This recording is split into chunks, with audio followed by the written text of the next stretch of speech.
俾蚊咬，千祈唔好咬。我估唔到原來俾蚊咬係可以咁大件事，可以搞到我又行唔到，成隻腳腫晒。話說我上星期咧我就俾蚊咬啦，咁跟住我就多手拗咗兩拗啦，拗損咗少少，少到係完全唔覺嘅。跟住係去到過咗6日之後，突然之間我覺得隻腳好似生咗粒暗瘡咁嘅感覺。咁我望一望啦，就原來嗰粒蚊爛咧變咗一個焦，7-8個鐘之後啦，我沖下涼，跟住我發現我唔得，我隻腳真係好痛啊！跟住我望，哇，變咗乒乓波咁大粒喎，周圍紅晒啊，又痛啊，又剩啊，跟住嚇死我啦！即刻影低問 AI 發生咩事啦。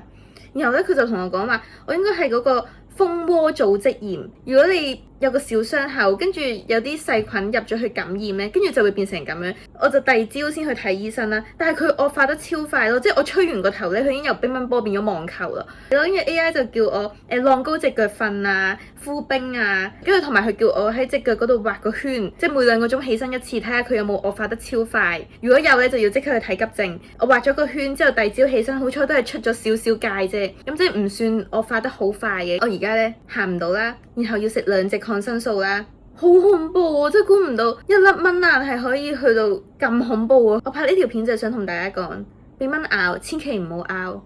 我哋而家唔可以忽視我哋身體任何一個小傷口啊！俾蚊咬都要高度警戒。